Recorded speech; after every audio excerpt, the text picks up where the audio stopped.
নমস্কার। কার কাছে পিসি শিখেছি, পিসি বলে শোন, মাংস যদি এরকম করে মাখবি, মেখে রাখবি, তাহলে দেখবি মাংস খুব টেস্ট হয়। আগে কিন্তু মেখে রাখতে হবে। আচ্ছা, এখন দেখছেন যেগুলো, এগুলো আমার আলু তো মাংসে দেব, পেঁয়াজ, আদা, রসুন, কাঁচা লঙ্কা, টমেটো, এইটাকে আমি পেস্ট করে নিয়েছি। এবারে দেখাচ্ছি মাংস মাখা। প্রথম দিলাম তেজপাতা, তারপরে দিচ্ছি পেঁয়াজ কুচি,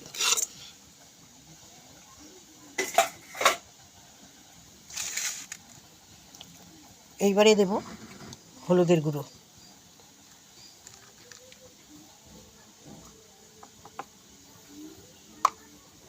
তারপরে দেব গোলমরিচের গুঁড়ো,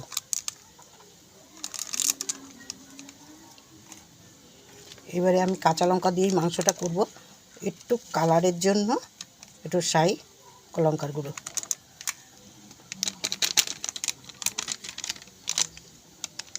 সামান্য একটু দিলাম। আমি কাঁচা লঙ্কা দিয়েই করব। এই যে পেস্টটা দেখছেন আমার, এই পেস্টটাতে যা যা দেখালাম, লঙ্কা, আদা, কাঁচা লঙ্কা, আদা, রসুন, টমেটো, পেঁয়াজ দিলাম। এর মধ্যে দিচ্ছি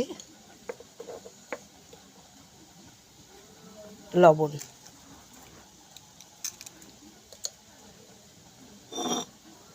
তারপরে দেব সর্ষের তেল,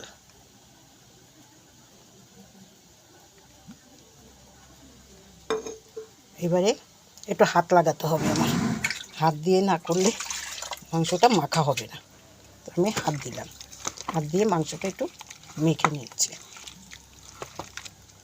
এটার মধ্যে কিন্তু অনেকে জিরের গুঁড়ো দেয়, আমি কিন্তু জিরের গুঁড়ো দিয়ে মাংস রান্না করি না। পিসিগুলোতে মাংসতে জিরের গুঁড়ো না দিলেও হয়, আমি দিই না।